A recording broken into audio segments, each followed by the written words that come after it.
பிதாவாகிய தேவனையும் ஆண்டவராகிய இயேசுவையும் அறிகிற அறிவினாலே கிருபையும் சமாதானமும் ஒவ்வொருவருக்கும் உண்டாவதாக, பெருகுவதாக. இந்த நல்ல நாளிலே தேவனுடைய பிரசன்னத்திலே கொண்டு வந்திருக்கிற உங்கள் யாவரையும் இயேசுவின் இன்ப நாமத்தில் வாழ்த்துவதில் மனதார மகிழ்ச்சி அடைகிறேன். கொண்டு வந்தவர் உண்மையுள்ளவர், அழைத்து வந்தவர் உண்மையுள்ளவர். அவர் நம்மோடு கூட பேசுவார். ஆகவே இந்த செய்தியை கேட்கிற தேவனுடைய பிள்ளைகளாகிய நீங்களும், ஆன்லைன் மூலமாய் கேட்க இருக்கிற தேவனுடைய பிள்ளைகள், அவருடைய உள்ளங்கள் இல்லங்களையும் கர்த்தர் நிச்சயமாகவே ஆசீர்வதிப்பாராக. ஆமென். இன்றைய செய்தியினுடைய தலைப்பாகையும் ரிப்பன்டன்ஸ் இஸ் நாட் பேனன்ஸ் அப்படின்னு சொன்னா, மனம் திரும்புதல் என்பது தவம் செய்வது அல்ல. மனம் திரும்புதல் என்பது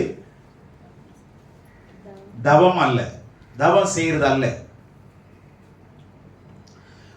ஆகவே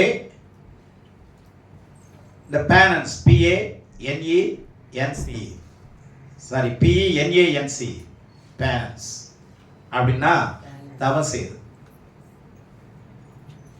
தவம் செய்யறதுங்கிறது அமைதியில் உட்கார்ந்து கண்ணை மூடிட்டு இறைவனையோ ஏதோ ஒன்று நினைச்சு என்ன பண்ணுவாங்க, தவம் பண்ணுவாங்க.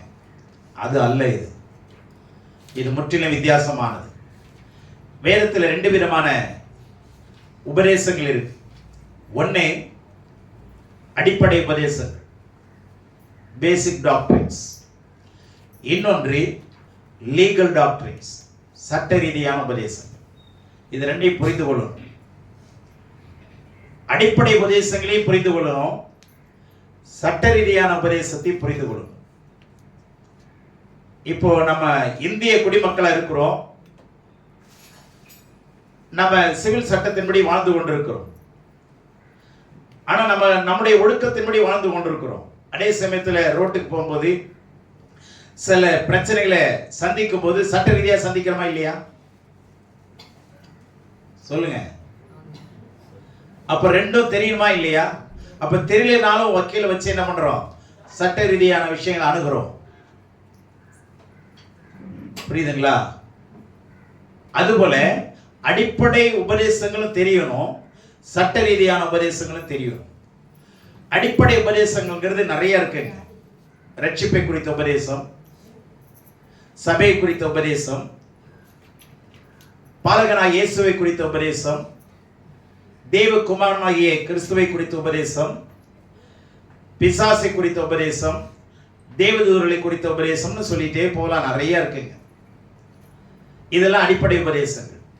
ஆனா சட்ட ரீதியான உபதேசங்கள்ங்கிறது மனம் திரும்புதல், பாவமன்னிப்பின் நிச்சயம், ஒப்புரவாகுதல், நீதிமானாக்கப்படுதல், பரிசுத்தமாக்கப்படுதல். இதெல்லாம் சட்ட ரீதியான உபதேசங்கள். இதை புரிந்து கொள்ளுங்க. இப்ப நான் சொன்னதை எழுத முடியல, வீட்டில் உட்கார்ந்து கேட்டு எழுதுங்க. சரிங்களா? ஏன்னா இது கிளாஸ் இல்லை, மறுபடியும் நான் திரும்பி சொல்றதுக்கு அதனால கோச்சிக்காதீங்க. திரும்பி அதை கேட்டு எழுதி கொள்ளுங்க. ஆகவே சபை என்பது நம்மை உருவாக்குகிற இடம். சபை என்பது, ஆமா, எப்படி குடும்பத்தில் நாம் உருவாக்கப்படுகிறோம், பிள்ளைகளை உருவாக்குறோம். ஸ்கூல்ல பிள்ளைகளை பாப்பா சொன்ன மாதிரி பிள்ளைகளை என்ன பண்றோம், உருவாக்குகிறோம். அதற்கு அநேக அர்ப்பணிப்புகளை செய்கிறோம். வாங்குற சம்பளத்தை விட அதிகமான நேரத்தை கொடுக்கிறோம், பலத்தை கொடுக்கிறோம். அப்ப உருவாக்கப்படுதல்ங்கிறதே மிக முக்கியமான விஷயம். வயிற்றில் உண்டாயிரலாம், ஆனா உலகத்தில் உண்டாக்கப்பட்டவன் நாம் உருவாக்கப்படுறதாங்க முக்கியமான ஒரு காலங்கள் தேவைப்படுகிறது. அது எதுக்குள்ளனா மரணத்துக்குள்ள. இன்னும் சொல்ல போனா நம்மளுடைய நாடி நரம்பெல்லாம் அடங்கிறதுக்கு முன்னாடி, மேட்டுக்கு அச்சம் உண்டாகி நடக்க முடியலையேன்னு சொல்றதுக்கு முன்னாடி, நம்முடைய முதுகெலும்புகள் கூன் விடுகிறதுக்கு முன்னாடி, பலசாலிகள் அற்று போகிறதுக்கு முன்னாடி, கீத வாத்தியங்கள் என்ன ஆகுது, அடங்குகிறதுக்கு முன்னாடி, செய்ய வேண்டிய வேலையை சீக்கிரமா கண்ணாடி மாதிரி செஞ்சிருங்க. ஆமென். அல்லேலூயா. அதனால ஓய்வெடுக்க வேண்டிய நேரத்தில் வேலை செய்யறதும், வேலை செய்கிற காலங்களில் ஓய்வெடுக்கிறதும் மிகவும் பாதகங்களை விளைவிக்கும். வேலை செய்கிற காலத்தில் வேலை செய்யணும். அப்புறம் வேலை செய்ய முடியாத காலத்தில் ஓய்வு எடுக்கலாம். புரிஞ்சதா? ராத்திரியில் தூங்காமல் இருக்கிறதும் பகலில் தூங்குறதும் ரெண்டும் கேடுதான். சரிங்களா? ஆகவே நம்ம சட்ட ரீதியா கடவுளுடைய வார்த்தைகளை புரிந்து கொள்ள விரும்புகிறேன். அதனால இந்த வார்த்தை நாம் இப்பொழுது மனம் திரும்புதல் என்கிற வார்த்தை மிகவும் ஆழமானது. அதை குறித்து 3 மணி நேரம் கூட பேசலாம். அவ்வளவு சட்ட நுணுக்கங்களை கடவுள் வைத்திருக்கிறார். ஆனால் அதை சுருக்கமாக நம்மளோடு கூட பேச விரும்புகிறேன். புரிந்து கொள்ளுங்கள். கடவுளை அணுகும் போது அவர் கொடுக்கிற எல்லாமே இலவசமானது, இன்னொன்று உபதேசமானது. அது 2 அடிப்படையில் இருக்கு. ஒன்று விசுவாசத்தின் அடிப்படையில், இன்னொன்று கீழ்ப்படுகிறதின் அடிப்படையில். சரிங்களா? என்றால் நம்முடைய ஆண்டவர் ஆவியாய் இருக்கிறார். கடவுள் யாரா இருக்கிறாரு? உருவமாய் அல்ல, ஆவியாய் இருக்கிறார். ஆகவே மனம் திரும்புதல்ங்கிற வார்த்தை, நான் சின்ன வயசுல கேட்ட இந்த வார்த்தையை சபையில இன்றைக்கு இல்லைங்க, அந்த வார்த்தை கேட்கப்படவில்லை. The message about repentance is seldom preached. அப்படின்னு என்ன அர்த்தம் தெரியுங்களா? மனம் திரும்புதலை குறித்த செய்தி ரொம்ப அடிக்கடி சொல்லப்படவில்லை. இன்ஃப்ரீக்வெண்டா இருக்கு, ரொம்ப ரேரா இருக்குன்னு சொல்றேன் இல்லையா?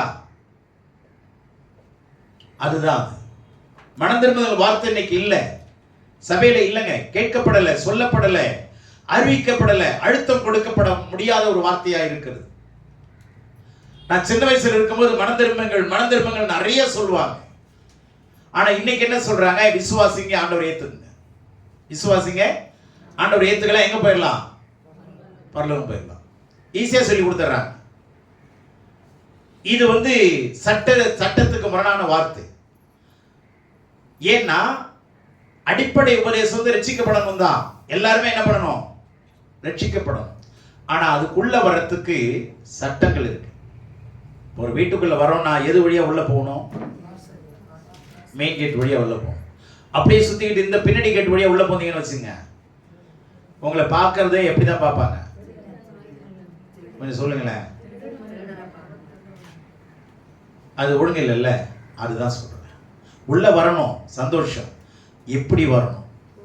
அதுதான் சட்டங்கள், ஒழுங்கு, பிரின்சிபல்ஸ், டிசிப்ளின், ஆர்டர் சொல்றேன்ல. சரிங்களா?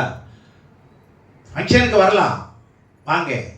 ஆனா வருகிற ஃபங்க்ஷனுக்கு ஏற்ற மாதிரி ட்ரெஸ் கோட் இருக்கு. புரிஞ்சதா? அப்பயும் மரியாதையும் உங்களுக்கு கொடுக்கப்படும். அதுதான் சட்ட ரீதியான அணுகுமுறை. எப்படி வேணாலும் வரலாங்க நீங்க, ஆனா இப்படிதான் வரணும்னு இருக்குல்ல உள்ள. புரிஞ்சதா? அதனால கவனிங்க. ரட்சிப்பு என்பது இலவசம் தான். அது யார் கொடுக்கிறது? கடவுள் கொடுக்கிறது. அந்த ரட்சிப்பும் கடவுளுடையது தவிர உங்களுடையது அல்ல.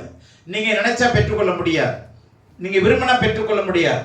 அப்ப சட்ட ரீதியா வரணும். இதுதான் வேதம் சொல்லுது. அப்ப மனம் திரும்புதல்ங்கிற வார்த்தை என்ன அப்படின்னா, யாருக்கு மனம் திரும்புதல்? இது அப்போஸ்தலர் 17ஆம் அதிகாரம் 30ஆம் வசனம் பாருங்க. அப்போஸ்தலர் படையின் புத்தகம் 17ஆம் அதிகாரம் 30ஆம் வசனம். அறியாமையுள்ள காலங்களை தேவன் காணாதவர் போல இருந்தார். அறியாமையுள்ள காலங்களை தேவன் காணாதவர் போல இருந்தார். காணாதவர் போல இருந்தார். இப்பொழுதோ மனம் திரும்ப வேண்டும் என்று எங்கும் உள்ள மனுஷர் எல்லாருக்கும் கட்டளையிடுகிறார்.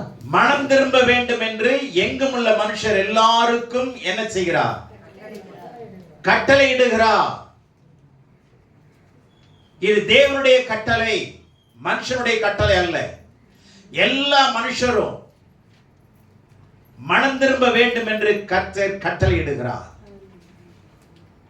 இந்த மனம் திரும்புங்கிற வார்த்தை பழைய ஏற்பாட்டில் ஏறத்தாழ 40 வரைக்கும் புதிய ஏற்பாட்டில் 600 வரைக்கும் சொல்லப்பட்டிருக்கு. 600 தடவை. அப்ப எந்த அளவு முக்கியத்துவப்படுத்தப்பட்டிருக்குன்னு பாருங்க. மனம் திரும்புதல் என்றால் என்ன? மனம் திரும்புதல் என்பது தவம் அல்ல. இரண்டாவதாக, மனம் திரும்புதல் என்பது ரட்சிப்பும் அல்ல, அறியாமையும் அல்ல. மனம் திரும்புதல் மனிதனுடையது அல்ல, அது கடவுளுடையது. மனம் திரும்புதல் இன்றியமையாததும் கட்டாயமான ஒன்று. Repentance is indispensable and imperative. அது இன்றியமையாதது, தவிர்க்க முடியாதது, அதே சமயத்தில் கட்டாயமான ஒன்று. தேவனிடத்திற்கு ஆத்மாவின் திரும்புதல் என்பது, தேவனிடத்திற்கு ஆத்மாவின் திரும்புதல் என்பது மனம் திரும்புதல் தான் முதலாம் படி. முதல் படிதான் என்னது? மனம் திரும்புதல்.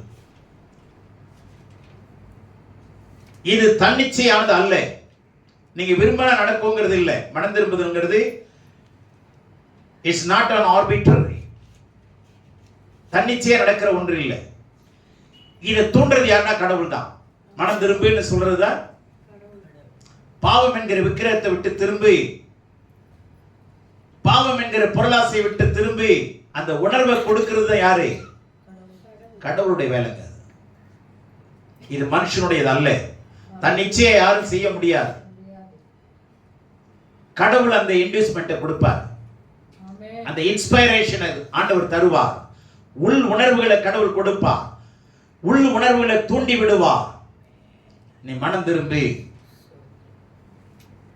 இன்னொரு தடவை மாத்தி சொல்றேன், repentance is not only indispensable but imperative. imperative அப்படின்னா என்ன? மிக அவசரமான அல்லது கட்டாயமான ஒன்று. அது இன்றியமையாதது மாத்திரமல்ல, அது மனுஷனுடைய வாழ்க்கைக்கு கட்டாயமான ஒன்று, அவசரமான ஒன்றுங்கிறத மறந்துடாதீங்க. ஆக இந்த மனம் திரும்புதல் மேலோட்டமான ஒன்று அல்ல. அதாவது நான் குடிச்சிட்டு இருக்கிறேன் 30 வருஷமா, சரி இதுல இருந்து விலகிறோம் அப்படிங்கிற என்ன இருக்கு பார்த்தீங்களா? அது மேலோட்டமானது அல்ல. மனம் திரும்புதல்ங்கிறது மேலோட்டமான உணர்வு அல்ல, மேலோட்டமான சிந்தனை அல்ல. சரி நம்ம மாறிடுவோம், சரி விட்டுருவோம், பொய் சொல்றதை விட்டுருவோம், பெருமையா பேசுறதை நிறுத்திடுவோம், நம்முடைய தவறுகளை மாத்திக்குவோம் அப்படிங்கிற சிந்தனை வழியாக அப்படியே மாற்றங்களை கொண்டு வரணும்னு நினைப்பது அல்ல. இது மிகவும் ஆழமானதும் மனம் உடைந்தும் கடவுளிடமாய் உடனே திரும்புவதுமான ஒரு செயல்.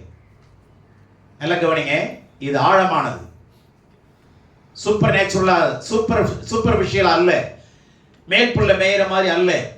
சரி சாதாரண துக்கம், சரி என்னது இவ்வளவு வருஷம் குடிச்சிட்டோமே, இவ்வளவு வருஷம் பாவம் பண்ணிட்டோமே, இவ்வளவு வருஷம் கடவுளை தேடாம விட்டுட்டோமே அப்படின்னு மேலோட்டமான ஒரு துக்கம் அல்ல, இது ஆழமானது.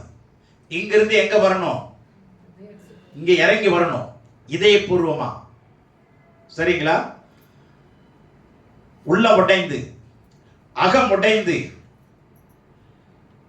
கடவுளிடமாய் உடனே திரும்புவது, radical changes should take place. ஆமென். தீவிரமான மாற்றங்கள் உண்டாகும். சும்மா சாதாரண வார்த்தையினாலே இதை சொல்ல முடியாது. இது நம்முடைய ஐம்புலன்களையும் பாதிக்கணும். எது? இந்த மனம் திரும்புது. புரியுதா? நான் விக்கிர ஆராதனை பண்ணிட்டேன், கடவுள் இல்லாததை நான் கடவுள்னு வச்சு நான் கும்பிட்டுட்டேன், மனுஷர்களை நான் கடவுள் ஆக்கிட்டேன், நடிகர்களை நான் கடவுளா ஆக்குது இந்த உலகம், அவங்களையும் நான் கடவுளா தான் வச்சிருந்தேன், இறந்து போன என்னுடைய தாய் தகப்பனை கடவுளா வச்சிருந்தேன், அல்லது மூட நம்பிக்கைகளை நான் பின்பற்றி கொண்டிருந்தேன். ஐயோ அப்படி என்று மேலோட்டமா சிந்தனை வரைக்கும் துக்கப்படுகிற அனுபவம் அல்ல, அது எது வரைக்கும் கொண்டு வரணும்னா, அதனுடைய அடையாளங்கள் என்னென்ன, மனம் திரும்புதலுக்கான அடையாளங்கள் என்னென்ன, எப்படி செய்யணுங்கிறத நான் சொல்றேன். மனம் திரும்புதலுக்கான அடையாளம், இஸ்ரவேல் ஜனங்கள் பெருமூச்சு விட்டாங்களா? இஸ்ரவேல் ஜனங்கள் எகிப்தில பெருமூச்சு விட்டாங்களா? யாருமே படிச்சது இல்லையா? பெருமூச்சு விட்டாங்கல்ல, அர்த்தம் என்ன? பெருமூச்சுன்னா என்ன தெரியுமா? நீங்க அந்த துக்கம் மிஞ்சி நெஞ்ச அடைச்சி பேச முடியாம பெருமூச்சு விடுறதுக்கு பார்த்தீங்களா, அதுவே ஒரு லாங்குவேஜுங்க. அது உங்களால பேச முடியலன்னு அர்த்தம். துக்கம் நெஞ்ச அடைக்குதுன்னு அர்த்தம். தாங்க முடியாத வேதனையில் இருக்கிறீங்கன்னு அர்த்தம். புரிஞ்சதா? என்னுடைய மகளை நினைச்சு அழுது அழுது ரொம்ப நேரம் கழிச்சு என்னால பேச முடியாது. அதுக்கப்புறம் ஒரு பெருமூச்சு வரும். அப்பதான் நான் யோசிச்சேன், இதுக்கே இவ்வளவு வேதனைனா இஸ்ரவேல் ஜனம் பட்ட வேதனைகள், அவங்க இட்ட பெருமூச்சை கர்த்தர் கேட்டார்னு இருக்குல்ல. எல்லாம் கவனிச்சிங்களா? அப்போ மனம் திரும்புதலுக்கான அடையாளம், ஒரு அடையாளம் என்னது? பெருமூச்சுங்க. உங்களுடைய பாவமான நிலைமையை நினைச்சு அந்த பெருமூச்சு வரணும். அதுக்கப்புறம் புலம்பல். என்னது? கண்ணீர், துக்கம்.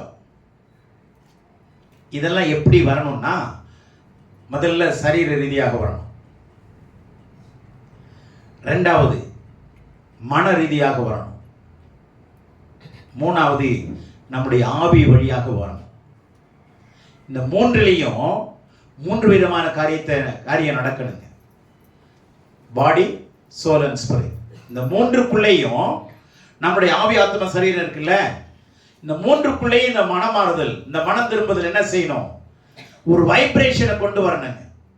என்ன கொண்டு வரணும்? சொல்லுங்க. ஆமா, வைப்ரன்ட் வேவ்ஸ், அலைகள், அதிர்வு அலைகள் உண்டாகணும். சரீரத்தில் வந்தோன்னு எங்க வரணும்? அது இருதயபூர்வமா, மன ரீதியா வரணும். அதுக்கு நான் மூன்று வார்த்தை சொல்றேன். ஏக்கம். ஒரு குழந்தைய, ஒரு தாயை பார்க்கலன்னா, பால் குடிக்கிற குழந்தை அது அழுவும் பாருங்க, அழுவும். யாராலையும் என்ன பண்ண முடியாது. அது ஏக்கமா இருக்கு. தாய் ஏக்கம்னு சொல்றாங்களா? அது விருப்பமா இருக்குன்னு சொல்றாங்களா?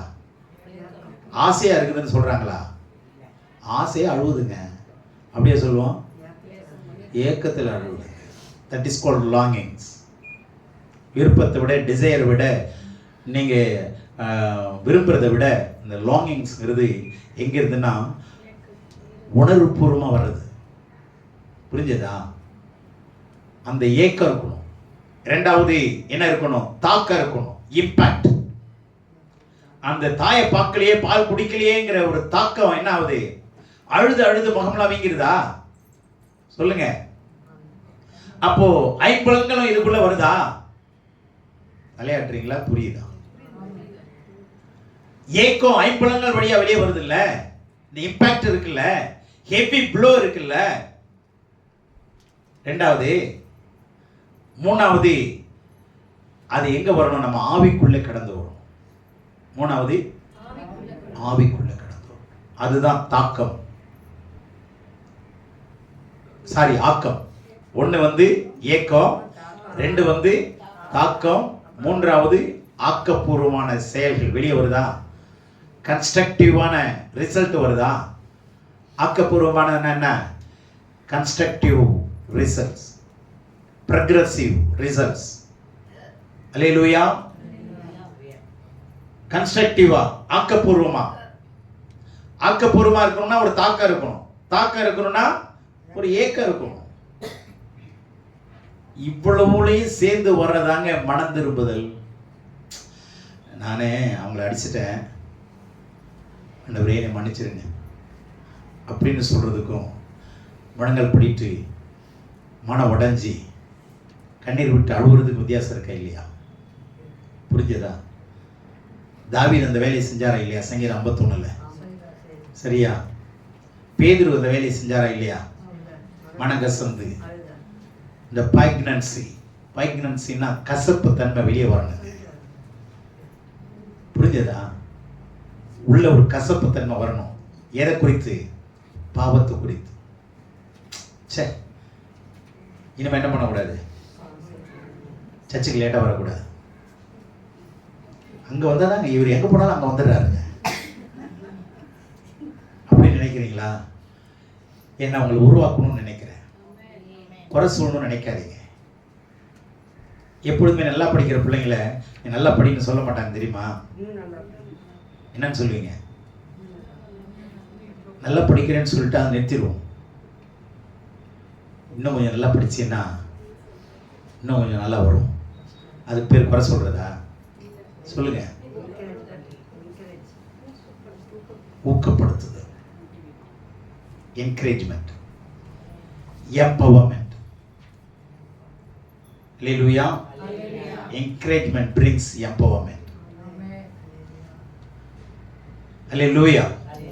education brings illumination. என்னது? வெளிச்சத்தை கொண்டு வரும். விளங்குதா? அதனால மனம் திரும்புதல் வார்த்தை வெறும் மனசோட அல்ல, வெறும் வார்த்தையோட அல்ல. ரொம்ப ஆழமா சொல்லிட்டு போறாரு. அதெல்லாம் எனக்கு பேச நேரம் இல்லை. அதனால 3 விஷயம். ஒன்று, ஏக்கம் இருக்கணும். என்னன்னு ஏக்கம்? இதுல இருந்து நம்ம வெளியே வந்துடணும். சாதாரணமா சொல்றேன், இந்த சோம்பேறித்தனத்திலிருந்து வெளியே வரணுங்க. சொல்லுங்க. சோம்பேறியை கட்டி பிடிச்சிட்டு தூங்காதீங்க. சோம்பேறிங்கிறது ஒரு பிசாசுங்க. அதுக்கு தலையணை போட்டு அதோட கூட கையை வச்சுக்கிட்டு அணைச்சிக்கிட்டு தூங்குனீங்கன்னா சோம்பேறிக்கு தோழன் ஆகாதீங்க. உங்களை அழிச்சிரும் அது. விளங்குதா? ஆகவே தயவு செய்து நல்லா புரிந்து கொள்ளுங்க. ஒரு ஏக்கம் இருக்கணும். ஆண்டவரே, ஒரு பரிசுத்தத்தை குறித்து ஏக்கம், உங்களை நான் நல்லா அறிந்து கொள்ளணுங்கிற ஏக்கம், உங்களை நான் புரிந்து கொள்ளணுங்கிற ஏக்கம், நான் ரட்சிப்புக்குள்ள போகணுங்கிற ஏக்கம், சட்ட ரீதியா உள்ள நான் வரணுங்கிற ஏக்கம். அந்த ஏக்கம் எது வழியா வரணும்னா கடவுளுடைய வார்த்தை வழியா வரணும். ஆண்டவர்கிட்ட ஒருத்தன் சொன்னா, ஆண்டவரே நீங்க நீ வரணும்னு அவசியமே இல்லை. ஆண்டவரே நீங்க என் வீட்டுக்கு வரணும்னு அவசியமே இல்லை. நீங்க ஜஸ்ட் utter a word. ஒரே ஒரு வார்த்தையை சொல்லுங்க. ஒரு வார்த்தை இஸ் enough. ஒரு வார்த்தை மாத்திரம் போதும். அதுல எவ்வளவு பவர் இருக்குன்னு எனக்கு தெரியும், எவ்வளவு இம்பாக்ட் இருக்குன்னு எனக்கு தெரியும், எவ்வளவு எஃபர்ட் இருக்குன்னு எனக்கு தெரியும். நீங்க ஒரு வார்த்தை மாத்திரம் சொல்லிடுங்க. அந்த தாக்கம் இருக்கணுங்க மனசுல.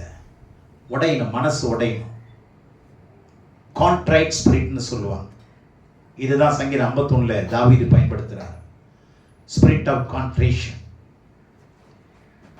அந்த மன உடைதல். ஆண்டவர், என் குடும்பம் என்ன ரட்சிக்கப்படலை, என் பிள்ளைங்க என்ன ரட்சிக்கப்படலை, என் தாய் தப்பன் ரட்சிக்கப்படலை. அந்த தாக்கம் இருக்கணுங்க.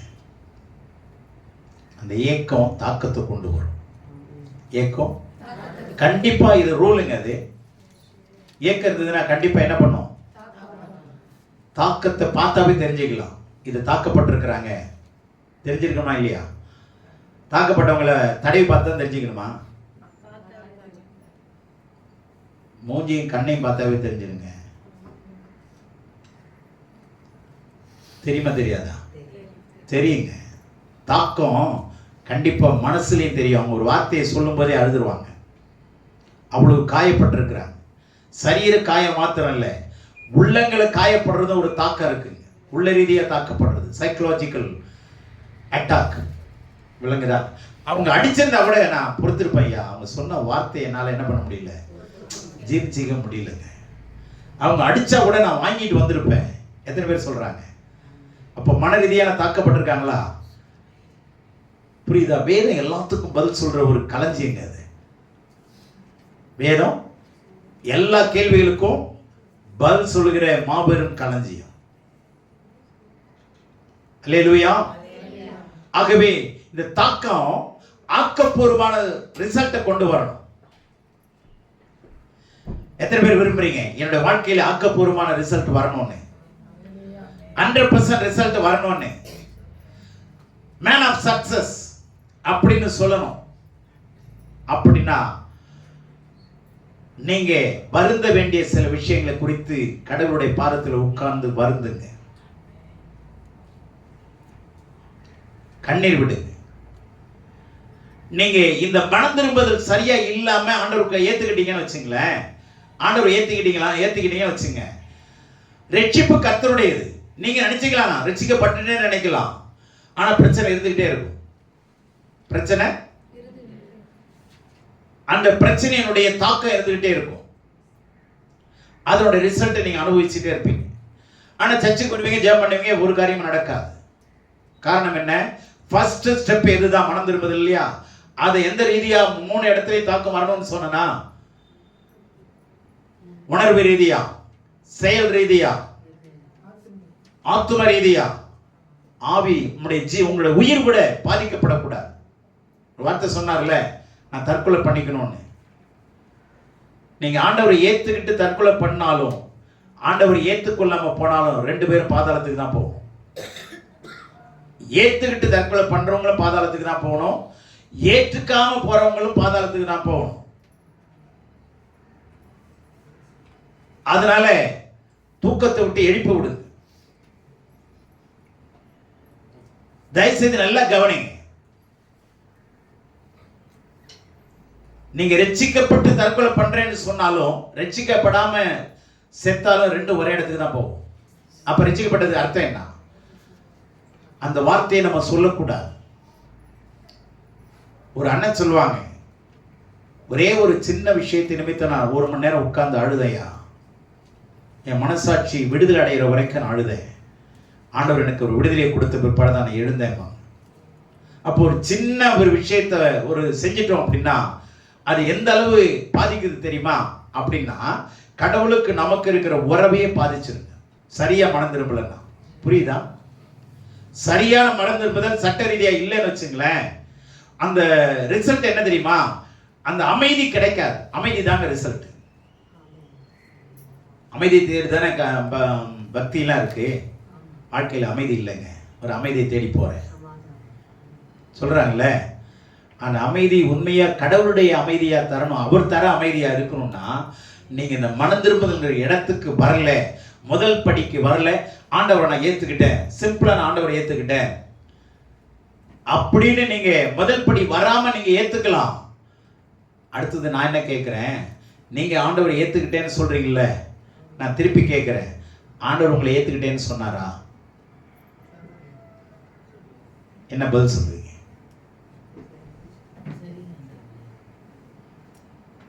இப்ப நான் பதில் சொல்றேன், நேரம் இல்லை, ரொம்ப சுருக்கமான நேரத்தில் முடிச்சாகும். கல்யாண கூடத்துல மாப்பிள்ளையும் பொண்ணு உட்கார்ந்து இருக்காங்க,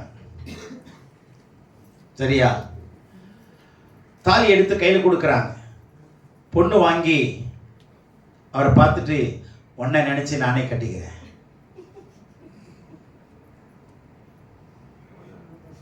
உங்களை நினைச்சு நானே கட்டிக்கிறேன். அந்த இடத்துல அவர் ஏதாவது சொல்ல முடியுமா? சரி கட்டிக்கோமா சொல்லிடுறாரு. நீங்க வீட்டுக்கு போகும்போது என்ன மாமா அப்படின்னு கூப்பிட்டீங்கன்னா, போமா என்ன சொல்லுவாரு?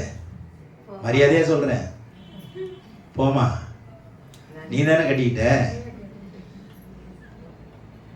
என்ன நினைச்சு நீ கட்டிக்கலாம், ஆனா உன்னை நினைச்சு நான் வாழ முடியாது. அப்ரூவல் கிடைக்காது. சொன்னது புரியுதா? ஆண்டவரை நினைச்சு நம்ம ஏத்துக்கலாம், ஆனா ஆண்டவர் நம்மளை ஏத்துக்கணும். அதுதான் ரட்சிப்பு. எத்தனை பேருக்கு புரியுது?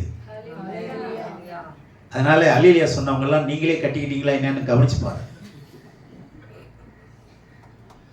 இல்ல ஆண்டவர் மணவாளன் கட்டினாரா? இல்ல நான் என்ன நினைச்சு, நான் ஒன்ன நினைச்சு, நான் என்ன நினைச்சு. புரியுதா? அப்ப நம்ம வாழ்க்கை எந்த அளவு ஓடுதுன்னு பாருங்க. இப்ப புரிஞ்சதா? இன்ன வரைக்கும் நம்ம வாழ்க்கையில ஏன் அதாவது சீர்படுத்தப்படுகிற நிலைமை வரலன்னா, எங்கேயோ நம்ம சட்ட ரீதியா தப்பு பண்ணிருக்கிறோங்கிறத கண்டுபிடிங்க. வேதம் ரொம்ப அழகா சொல்லுது, நீ என்கிட்ட வரப்பா, ஓகே, நான் சில பிரின்சிபல் தரேன், சில கொள்கைகளை தரேன். என்ன பண்ணுங்க? கற்றுக்கொள்ளு. அதனால கவனிங்க, கவனிச்சு பாருங்க. தோல்விதான் உன்னோட வாழ்க்கைன்னா நீ ஏன்டா வாழ்றன்றான். தோல்வியை நினைத்து மனிதன் ஏன் வாழ்ற? உனக்குன்னு ஒரு கனவு இருக்கு, உனக்குன்னு ஒரு உரிமை இருக்கு, உனக்குன்னு ஒரு உடைமை இருக்கு. விடாதே, ஃபைட் பண்ணு அப்படின்னு அவன் சொல்லி தராங்க. ஆனா கடவுள் சொல்றாரு, ஃபைட் பண்ணா இது கிடைக்காது, அமைதி கிடைக்காது. எதோட ஃபைட் பண்ணும்? உன் மனசோட ஃபைட் பண்ணு, உன் பாவத்தோட நீ ஃபைட் பண்ணு. அதுக்கு மனம் திரும்பு. அங்க வீரத்தை சொல்லி தருது. உலகம் என்னத்தை சொல்லி தருது? என்ன சொல்லுது? அச்சம் என்பது, ஆமா, மடமையடா. அஞ்சாமை என்பது திராவிட உடமையடான்னு பாடுறாங்க. இது உலகத்தினுடைய முறை. ஆனா கடவுள் சொல்றாரு, நீ அஞ்சாம வாழணும்னா நீ செய்த பாவத்தை குறித்து மனம் திரும்பு. இதான் கடவுள் சொல்லி தருது. அல்லேலூயா. எப்படி மனம் திரும்பி? மனம் உடைஞ்சி கண்ணீரோடு கூட, பாரத்தோடு கூட, அந்த உடைக்கப்பட்ட உள்ளத்துல வருதுகிற வார்த்தை இருக்கு பார்த்தீங்களா, அதுதாங்க கடவுள் கேட்பாரு. மனம் உடைஞ்சி உள்ள வருகிற அந்த கரை உடைந்து ஓடி வருகிற தண்ணீருடைய தாக்கம் அதிகமா இருக்குமா இல்லையா? கரை புரண்டு ஓடுகிற தண்ணி கரை படைச்சிருச்சு வச்சுங்க, அதுக்கப்புறம் என்ன ஆகும்? அங்க இருக்கிற குடிகள்லாம் தண்ணியை பிடிச்சி சேர்த்து போயிடுவான், குடிமக்கள்லாம். ஆமா, அதனாலதான் முன்கூட்டியே வந்து அனௌன்ஸ் பண்ணுவாங்க, கரை ஒருத்தர் ஓடி போயிருங்க, ஓடி போயிருங்க, ஓடி போயிருங்க. புரிஞ்சதா? அந்த உள்ள ஒட்டஞ்சி வருகிற வார்த்தை இருக்க, அதுதாங்க மனம் திரும்புதலுக்கு வழி நடத்தக்கூடிய ஒரு உணர்வுகள். அல்லேலூயா. அதுக்கு ஆதாரமா 119, 59, 60 வசனம் வாசிங்க. 119 சங்கீதம். சங்கீதம். என் வழிகளை சிந்தித்துக் கொண்டு என் கால்களை உம்முடைய சாட்சிகளுக்கு நேராக திருப்பினேன். உமது கற்பனைகளை கைக்கொள்ளும்படி நான் தாமதியாமல் தீவிரித்தேன். கவனிங்க, அந்த வசனத்தை நிதானமா பாருங்க. 119 சங்கீதம் 59 வசனத்தை கொஞ்சம் பிரிச்சு நான் படிக்கிறேன். என் வழிகளை சிந்தித்துக் கொண்டு, என் வழிகளை சிந்தித்துக் கொண்டுன்னா, இந்த ரோட்ல கவனிங்க, சிக்னல் இருக்கு பாத்தீங்களா? ரெட் சிக்னல் போட்டோன்னு நின்னுறோமா? அடுத்தது எல்லோ போட்டோன்னு என்ன செய்யறோம்? புறப்படுறோம், ஆயத்தமாகிறோம். சரிங்களா? என்ன செய்யறோம்? ஆமா. கிரீன் போட்டோன்னு கிளம்பிடுறோம். அது மாதிரி இந்த 3 சிக்னல் இதுல இருக்குங்க, 3 சைன் இருக்கு. சிந்தித்துக் கொண்டு, என் வழிகளை நான் சிந்தித்துக் கொண்டுனா ஹால்ட்னு அர்த்தம், நில்லுன்னு அர்த்தம். அந்த நிக்கிற நேரத்துல தான் மனம் என்ன ஆகணும்? உணரணும். நான் தப்பு பண்ணிட்டேன், நான் பாவியா பிறந்துட்டேன், பாவத்துல நான் கற்பந்தரிக்கப்பட்டுட்டேன், நான் பாவியான மனுஷன் அப்படின்னு அந்த நிக்கிற நேரம் தெரியுமா? அந்த ஹால்ட் அப்போ உணரணும், சிந்திச்சிடணும். சிந்திச்ச உடனே அப்புறம் என்ன பண்ணணும் அப்படின்னா, இரண்டாவது கவனிங்க, என் கால்களை உம்முடைய சாட்சிகளுக்கு நேராக திருப்பினேன். என் கால்களை உம்முடைய கட்டளைகளுக்கு நேராக திருப்பினேங்கிறது தான் என்னது? சொல்லுங்க. திருப்பினேன். I turn my feet. என் கால்களுக்கு திருப்பினேங்கிறது தான் ரைட் அபவுட். ரைட் அபவுட்ங்கிறது என்ன? இப்படி திரும்புதல், இப்படி திரும்புதல். அப்படின்னு என்ன? நான் போன வழி தப்புன்னு தெரிஞ்ச உடனே எப்படி திரும்பிடணும்? Right about. மேத்தமெட்டிக்கலா சொல்லணும்னா டர்ன் 180 டிகிரின்னு அர்த்தம். டர்ன் 180 டிகிரின்னு அர்த்தம். இப்படி போறோம் அப்படின்னா 180 டிகிரிங்கிறது ஸ்ட்ரைட் லைன். ஒரே லைன்ல இருக்கிறது 180 டிகிரின்னு சொல்லுவாங்க. அப்ப நான் இந்த பக்கம் போறேன் அப்படின்னா தப்பு ஆண்டவரே உணர்த்தப்பட்ட உடனே என்ன பண்ணிடுறோம்? இப்படி திரும்புறோம். கால்களை உம்முடைய சாட்சிகளுக்கு நேராக என்ன பண்றேன்? Take right about. புரியுதுங்களா? மூணாவது அடுத்த வரி பாருங்க. உமது கற்பனைகளை கைக்கொள்ளும்படிக்கு நான் தாமதியாமல் தீவிரித்தேன். உமது கற்பனைகளை கட்டளைகளை கைக்கொள்ளும்படிக்கு தாமதியாமல், without delay, without hesitation, தயக்கம் இல்லாம, தாமதம் இல்லாம, இம்மீடியட்டா நான் என்ன பண்ணேன்? தீவிரித்தேன். அந்த வார்த்தை நல்லா இருக்குங்க. என்னது? அதுதான் என்னதுன்னா ரைட் அபவுட் வந்த உடனே, திரும்பின உடனே குயிக் அண்ட் மார்ச். புரியுதா? இப்ப நீங்க என்ன பண்ணுங்க? வேகமா போங்க. halt, take right about and quick and march. இப்ப விளங்குதா? நில்லுங்க, திரும்புங்க, புறப்படுங்க. அப்ப நிக்கணும், திரும்பணும்.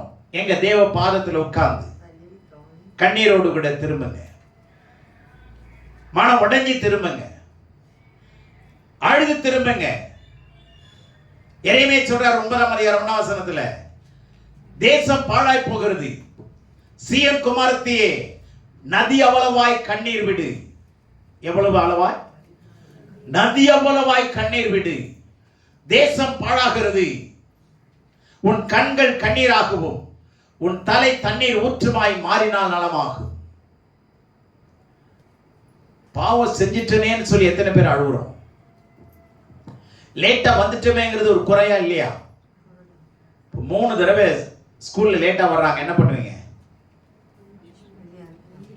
4 தடவை வெளியே நிக்க வச்சிருவாங்க. as a teacher சொல்றாங்க. அதான முறை? சரிதானே? அந்த வேலை இங்கே நான் செஞ்சேன்னா ஒத்துக்குவீங்களா? போயா, எனக்கு என்ன எவ்வளவு சர்ச்சை இருக்கு, அதெல்லாம் தாண்டி எவ்வளவு தூரம் இங்க வர, ஏன் கஷ்டம் உனக்கு என்ன தெரியும்? நான் காத்தாலே எழுந்திருக்கிறேன் தெரியுமா? எருமைக்கு இருக்கிற வழி காக்காய்க்கு தெரியுமா? என்னென்னலாம் கேட்டுருவாங்க. 5வது நாளும் லேட்டா வரான் அந்த பையன், என்ன சொல்லுவாங்க தெரியுமா? பேரண்ட்ஸ் அழைச்சிக்குவான். அவங்கள விசாரிக்கணும், ஏன் உங்க பையன் லேட்டா வரான், நீங்க அனுப்புறதா இல்ல பையன் தூங்குறான், என்ன பிரச்சனை எனக்கு டீல் பண்ணணும். இப்ப நான் உங்க அப்பா அம்மா கூப்பிட்டு வர சொன்னா வருவீங்க?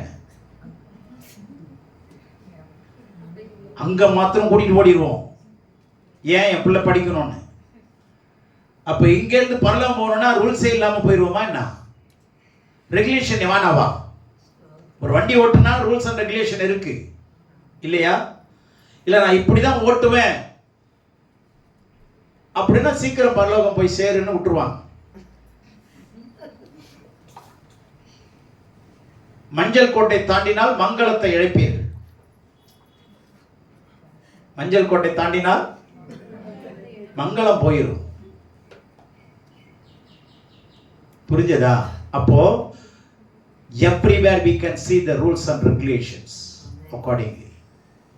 ஸ்கூலுக்கு போனீங்கன்னா அங்க ஒரு ரூல்ஸ் இருக்கு, வேலைக்கு போனீங்கன்னா அங்கேயும் சட்டத்திட்டங்கள் இருக்கு, ஒழுங்குகள் இருக்கு.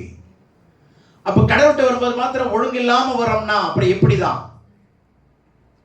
அப்ப ரட்சிப்பு எப்படி பூர்ணப்படும்? எப்படி குடும்பத்துல அமைதி உண்டாகும்? தயவு செய்து உங்களோட உள்ளங்கள் இன்னும் விடுதலை இல்ல, உள்ளத்துல விடுதலை இல்லைன்னா எங்கேயோ பள்ளம் இருக்குதுன்னு அர்த்தம், எங்கேயோ கள்ளம் இருக்குதுன்னு அர்த்தம், எங்கேயோ பிசாசு ஒளிஞ்சிருக்கிறான்னு அர்த்தம். அதை பிடிச்சு கொலை பண்ணுங்க. மனுஷன் இல்ல, சொல்லுங்க, ஒளிஞ்சிருக்கிறவனை பிடிச்சு கொலை பண்ணுங்க. அதுதாங்க கிறிஸ்தவ வாழ்க்கை. ஆவியினாலே மாம்சத்தின் கிரிகளை கொன்றால், அழித்தால் நீங்கள் வாழ்வீர்கள். அப்ப நம்ம வாழ்க்கையில் இருக்கிற கசப்புகள், பிரச்சனைகள், போராட்டங்கள், வருத்தங்கள்லாம் எங்க இருக்கு? ஏன் இருக்கு? நம்ம எங்கேயோ தவறுறோம், சட்டத்திட்டங்கள் எங்கேயோ விட்டுருக்கிறோம். சரியா? இப்ப நீங்க எங்கேயோ போயிட்டு நீங்க வீட்டுக்கு வந்துட்டீங்க, 2 நாள்ல ஒரு ஓலை வருது. எங்க இருந்து? கமிஷனர் ஆபீஸ்ல இருந்து. கோர்ட்டுக்கு வாடான்னு சொல்லி அனுப்புறாங்க. என்னடா நம்ம எங்கடா போனோம், நம்ம எங்கடா பார்த்தாங்கன்னு சொன்னா, அங்க போனா தெரியுது அண்ணா நகர்ல கிராஸ் பண்ணும்போது சிக்னல்ல நீ வயலேட் பண்ணீங்கல்ல.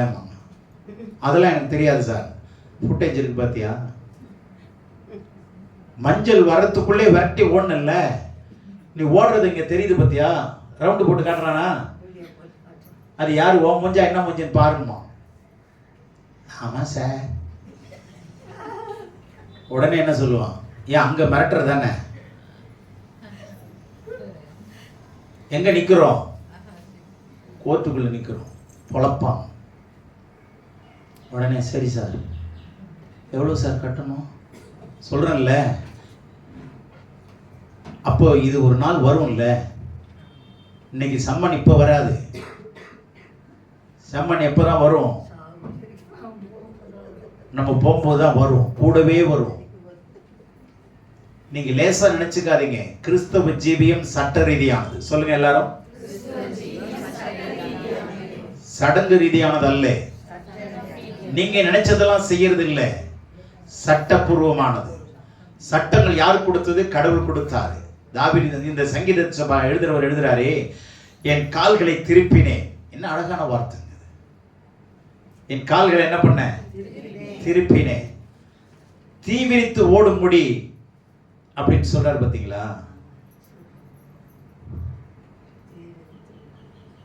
நில், கவனி. நில், கவனி, செல். ஆமா, நான் செல்லோட தான் போறேன்றான் இப்ப ரோட்ல. நீ தானே செல்லுன்னு போட்டிருக்கிற, அதனாலதான் செல்லோட போறேன். பல்லு இல்லாம போயிடறான், அப்புறம் கீழே விழுந்து உடஞ்சி. தேவனுடைய பிள்ளைகளே, எப்போ சட்டங்கள் மீறப்படுதோ அப்போ ஆசீர்வாதங்கள் மறுக்கப்படுகிறது. அதை நினைச்சு என்ன பண்றோம்? கடவுளை என்னை சோதிக்கிறான்னு பண்றோம். நமக்கு தெரிஞ்ச வார்த்தைகள் என்ன? யா சோதிக்கிற? ஆண்டவர் சொல்றாரு, இல்ல, நீயே உன்னை சோதனைக்குள்ளாக்கிக்கிற. அறியாமை. என்னது? சட்டங்களை அறியல, நான் சொல்ற திட்டங்களை அறிந்து கொள்ளல. ஆகவே நில்லுங்க. halt, right about and quick and march. ஆமென், அல்லேலூயா. ஆகவே இப்ப நான் சொல்றேன், ஏன்னா பாவம் ஆத்துமாவின் மகிமையை கரைப்படுத்துகிறது. sin defiles the soul's glory. sin defiles the soul's glory. ஆத்மாவினுடைய மகிமையை பாவம் என்ன செய்து? கரைப்படுத்துகிறது. இரண்டாவதாக, it changes glory into shame. இந்த பாவம் மகிமையை உங்களுடைய அவமானமா மாற்றுது. மகிமைக்கு பதில் என்னத்தை கொண்டு வருது? பாவம் மனம் திரும்பாததுனால அவமானத்தை கொண்டு வருகிறது. சரிங்களா? ஏனென்றால் shame for its companion. ஏன்னா வெட்கம் யாரோட சேர்ந்த ஒரு கூடுகை? பாவத்தோட சேர்ந்தது. பாவம் இருக்க இடத்துல வெட்கம் இருக்கும் இல்லையா? ஆமா. அப்ப ஷேம் வந்து ஒரு கம்பேனியன், பாவத்தோடது இணைஞ்சது, அதனுடைய கூட்டாளி அவர். அடுத்தது, அந்த பாவத்தினுடைய சம்பளம் என்ன தெரியுமா? பாவத்தினுடைய சம்பளம் மரணம். அதனுடைய இன்சென்டிவ் எது தெரியுமா? பாவத்தினுடைய சம்பளம் மரணம்னா இன்சென்டிவ் இருக்கணும்ல, அதுதான் பாதாளம். அங்க போய் நல்லா அனுபவிக்கலாம். புரியுதா? அதனால தயவு செய்து போனஸ் எல்லாம் வேணும்னா, இன்சென்டிவ் போனஸ் எல்லாம் நிறைய கிடைக்கும். தீபாவளி வருது, இப்ப போனஸ் தர போறான். நாம செய்யற பாவத்துக்கும் போனஸ் இருக்கு, இன்சென்டிவ் இருக்கு. என்னைக்கும் பாவத்துக்கும் சாபத்துக்கும் உயிர் இருக்குங்கிறத மறந்துடாதீங்க. நம்முடைய உயிரை வாங்குற வரைக்கும் அந்த பாவம் சாபம் நம்மளை விடாது. பாவத்துக்கு உயிர் இருக்கு, சாபத்துக்கு உயிர் இருக்கு. ஆகவே அதை மனம் திரும்பி செய்யலைன்னா அதுல இருந்து உங்களால விடுபடவே முடியாது. இப்ப உட்கார்ந்த இடத்துல எங்க பார்த்தாலும் தூங்குறீங்க, பஸ்ல உட்கார்ந்தா தூங்கிடுறீங்க, இறங்க வேண்டிய இடத்துல இறங்காம விட்டு போயிருவீங்க. தெரியுமா உங்களுக்கு? அவன் பாட்டு தூங்கிட்டே கிடப்பாங்க. அந்த ஆள் தூங்குற எழுப்பிடியா? கண்டக்டர் சொல்லுவான். எழுந்தோட திருத்தன்னு முடிப்பாங்க. ஏன்னா இவங்க இறங்குற இடம் வேற மாதிரி இருக்கும். அந்த திருத்தன் முடிச்ச உடனே எங்கேயா போகணும், அது போய் 1 மணி நேரம் ஆகுதுங்க. இப்போ என்ன பண்ணுவேன்? ரிட்டர்ன் வர்றது பெருசு இல்லை, வாங்கின டிக்கெட் அது வரைக்கும் தான். இங்க யார் ஏறி இருப்பா? மாட்டிக்கும். கேட்பான், கோட் சூட்டோட வந்திருப்பான், அல்லது நல்ல சஃபாரியோட. எங்க சார் டிக்கெட்டு? வாங்கின டிக்கெட் 1 மணி நேரத்துக்கு முன்னாடி முடிஞ்சிருக்குது, எங்கேயா வந்து அப்போ ஃப்ராட் வேலை பண்றேன்னு கேட்பானா இல்லையா? அப்போ அவமானம் வருமா இல்லையா? அப்போ அவங்ககிட்ட கூட கும்பிட்டு போடணுமா? அப்போ எவ்வளோ அசிங்கம் பார்த்தீங்களா? இதுதான் மனம் திரும்புதல் ஆகலைன்னா செய்கிற விஷயம். மனம் திரும்புங்க. தூங்குறீங்களா? ஆண்டவரே தூக்க மயத்தை கண்ணில் இருக்குதா? கண்டம் எங்க இருக்குதுன்னு கண்டுபிடிங்க. கண்டம் கண்ணில் இருக்குதா, வாயில் இருக்குதா? சில பேர் கண்டம் வாயில் இருக்கும், வாய் கொடுத்து மாடிக்கு உதப்பட்டு வருவான். புரியுதா உங்களுக்கு? சில பேர் கையை வாயாலே பேச மாட்டாங்க, கண்டம் கையில். வாய் பேசாது, நான் கையால் தான் அடிப்பேன். ஒவ்வொருத்தருக்கும் ஒவ்வொரு கண்டம் இருக்குது. அதனாலதான் ஐங்கண்டங்களுக்காக ஆண்டவரை அவரே ரத்த சிந்தினார். விளங்குதா? அதனால கண்டம் எங்க இருக்குதுன்னு கண்டுபிடிச்சி அந்த கண்டத்தை துண்டமா மாத்துது. உயிரோட விடாதீங்க, மனம் திரும்புங்க. ஆண்டவரே கண்டம் என் கண்ணில் இருக்குது சொல்லுங்க. 5 மணிக்கெல்லாம் நான் சனிக்கிழமை ஏந்திரிக்க முடியல, காலையில் ஞாயிற்றுக்கிழமை காலையில். ஊர்ல இருக்கிற பேய் எல்லாம் உட்காந்து கண்ணு மேல உட்காந்துக்குது. என்ன பண்ணி தொலைது? உடம்பு மேல உட்கார்ந்து கூட எங்கடா இருக்குதுன்னு கண்டுபிடிக்கலாம். நீ கண்ணே திறந்தாத கண்டுபிடிக்கிறதுக்கு பாக்க, நான் உன் கண்ணு மேலே உட்காந்துக்கிறேன், இப்ப எங்க இருக்குன்னு கண்டுபிடிப்பாரு. சொல்லுங்க. அதுக்காக அழுவது ஜெபம் பண்ணு. ஒரு சின்ன விஷயம் பெரிய பிரச்சனையை கொண்டு வந்துருங்க. புரிஞ்சுதா இல்லையா? முடிச்சிருக்கிற நேரத்தில் தூங்குறது, தூங்குற நேரத்தில் முடிச்சிருக்கிறது ஆபத்து.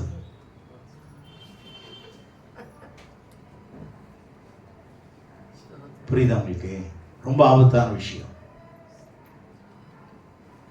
ஆகவே நிறைய கண்டங்களை தாண்டி வர வேண்டியது இருக்கு. ஆகவே தயவுசெய்து நல்லா புரிந்து கொள்ளுங்க. It's a plague. பாவம் என்பது ஒரு கொள்ளை நோய். பாவம் என்பது ஒரு கொள்ளை நோய்ங்க, பிளேக். ஆகவே கடைசியா நான் சொல்லி முடிக்கிறேன். சர் ஜான் வான்பெர்க்ங்கிறவர் சொல்றாரு. ஜான் வான்பெர்க் அவர் சொல்றாரு, என்ன சொல்றாருன்னா, இந்த relapse has coupletன்னு சொல்றாரு. இந்த relapse has couplets அப்படின்னு என்ன அர்த்தம்னா, மறுபடி நீ ஒரு இடத்துல இருந்து வந்துட்டல்ல, அந்த இடத்துக்கு நீ திரும்பி போகணும்னா சில ஜோடி இருக்குதான். ஜோடி அதுக்குள்ள மறைஞ்சிருக்குதான். என்ன ஜோடி அப்படிங்கிறத கண்டுபிடிங்க. நீ வந்த இடத்துக்கு திரும்பி போகணும்னா அதுல ஒரு ஜோடி மறைஞ்சிருக்கு அப்படிங்கிறாரு. என்ன ஜோடி அப்படின்னா, மனம் திரும்புதலோட எப்பொழுதுமே எது இணைஞ்சிருக்கும்னா மன உடைதல் இணைஞ்சிருக்கும்.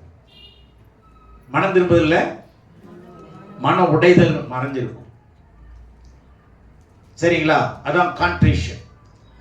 ரெண்டாவது, அந்த மன உடைதலோட எது இணைஞ்சிருக்கும்னா கன்ஃபெஷன் இணைஞ்சிருக்கும். எதோட? அறிக்கை. என்ன செய்யணும்? ஆண்டவரே மன உடைஞ்சிட்டான்னு வச்சுங்களேன், சார் இனிமே நான் அப்படி செய்யவே மாட்டேன், என்னை மன்னிச்சிருங்க, நான் இனிமேல் லேட்டா வர மாட்டேன், இனிமேல் லேட்டா வரமாட்டேன், என்னை மன்னிச்சிருங்க. அப்போ மன உடைதலோட எது வருது? அறிக்கை வரணும். கண்டிப்பா அறிக்கை வரணும். அந்த அறிக்கை வந்துருச்சுன்னு வச்சுங்களேன், அதோட இணைஞ்சது கன்வர்ஷன். உங்களுக்கு என்ன வந்துடும்? பெரிய மாற்றம் வந்துடும். பெரிய உன்னோட ஒண்ணு இணைஞ்சு ரெண்டு ரெண்டா வருங்க. அது அல்லேலூயா. அதனால சுருக்கமா சொல்றேன், மனம் திரும்புதல் எதை கொண்டு வரும்னா விசுவாசத்தையும் ரட்சிப்பையும் கொண்டு வரும்.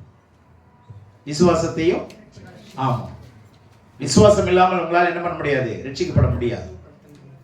புரியுதுங்களா? ஆகிய எப்பொழுதுமே மனம் திரும்புவது எதோட இணையம்னா விசுவாசத்தோட இணையும்.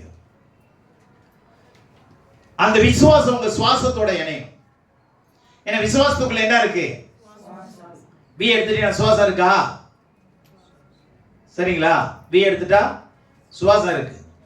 வியும் சூவையும் எடுத்துட்டா வாசம் இருக்கு. புரியுதா? கடவுளோட வாசம் பண்ணலாம். விளங்குதா? அப்போ தயவு செய்து மனம் திரும்புவது சரியா இருக்கான்னு கண்டுபிடிங்க. உங்க வாழ்க்கையில நிம்மதி இல்லை, ஒரு அமைதி இல்லை, முன்னேற்றம் இல்லை, முன்னேற்றம் இல்லை, உடனே உட்காருங்க. எந்த இடத்துல நான் தப்பு பண்றேன், என்னை மன்னிங்க ஆண்டவரே, எனக்கு உணர்த்துங்க, என்ன பாவம் நான் என்ன செய்யறேன் உணர்த்துங்க. கேட்டீங்கன்னா கடவுள் உங்களோட பேசுவா. பேசணும். கேட்டா உங்க மனசுல ஒரு நிம்மதி இல்லாம இருந்துட்டு இருக்கிறேன்னு வச்சுங்க, தண்ணியில அலை பாஞ்சிக்கிட்டே இருக்குதுன்னு வச்சுங்களேன், அலைகள் நிறுத்தப்படலைன்னா ஏதோ ஒண்ணு போட்டுக்கிட்டே இருக்கிறான்னு அர்த்தம். தண்ணியில அலைகள் வந்துட்டே இருக்குன்னா என்ன அர்த்தம்? ஒரு அமைதியெல்லாம் தண்ணியில கல்ல போட்டீங்கன்னா என்ன ஆகும்? அலைகள் அப்படியே ரவுண்ட் ரவுண்டா எக்ஸ்பாண்ட் ஆகிட்டே போகும்ல. அது நிக்கவே இல்லைன்னா ஏதோ ஒண்ணு விழுந்துகிட்டே இருக்குதுன்னு அர்த்தம். அவங்க மனசுல அமைதி இல்லை, ஒரு நிம்மதி இல்லை, ஒரு சமாதானம் இல்லை அப்படின்னா ஏதோ ஒண்ணு உறுத்தி கொண்டே இருக்கிறது என்பதை உணர வேண்டும். அதை நீங்க உட்கார்ந்து ஆண்டவர்கிட்ட கேளுங்க. அந்த மன உறுத்துதல், pricking heart, குத்துற இருதயம் குத்திக்கிட்டே இருக்கும், உணர்த்திக்கிட்டே இருக்கும். கண்டுபிடிங்க. கண்டுபிடிச்சு அதுக்காக மனம் வருந்துங்க. அதனால சொல்றாரு, உலகத்தில் எல்லாரும் மனம் திரும்ப வேண்டும் என்று கட்டளை எடுக்கிறேன். ஆமா, மனம் திரும்பினீங்கன்னா அங்க என்ன ஒரு அமைதி வந்துடும். அது உலகத்தில் கொடுக்க முடியாத அமைதி, அது உலகத்தால் எடுக்க முடியாத அமைதி. அது மனம் திரும்புதல் சட்ட ரீதியானது. எத்தனை பேர் புரிஞ்சுக்கிட்டீங்கன்னு நினைக்கிறேன். சரியான மனம் திரும்புதல் இல்லாதனால தான் வியாதிகள், கொடுமைகள், கடன் தொல்லைகள், பிரச்சனைகள், வீட்டில் காரணம் இல்லாத பிரச்சனைகள், காரணம் இல்லாத சண்டைகள். காரணம் என்னன்னா கடவுளுக்கு நமக்கு இல்ல உறவை நம்ம இன்னும் சரி செஞ்சுக்கலன்னு அர்த்தம். எங்கேயோ கோணல் இருக்கு. சற்றை பண்ணவோ நீங்க உட்காருங்க கடவுளிடத்துல. பவுல் ஆண்டவர் ஏற்றுக்கொண்ட உடனே 3 வருஷம் போய் வனாந்தரத்துல உட்கார்ந்து ஆண்டவரோடு பேசினாருங்க. 3 வருஷம் அரேபியா தேசத்தில் இருக்கிற வனாந்தரத்தில் போய் இருந்தார். கடவுளோடு அங்கே ஒப்புரவானார். அதுக்கப்புறம் தான் ஊழியத்தை ஆரம்பிச்சார். அந்த அமைதி வந்துருங்க, மனசுல நிம்மதி வந்துடும், குடும்பத்துல சமாதானம் வந்துடும். ஆமென். அதனால மனம் திரும்புவோம். கர்த்தர் நம்மோடு கூட இருப்பார். கர்த்தர் நம்மை ஆளுகை செய்வார். அல்லேலூயா. கர்த்தர் தாமே நம்மை வழி நடத்துவாராக. இந்த செய்தியை தொடர்ந்து கேளுங்க.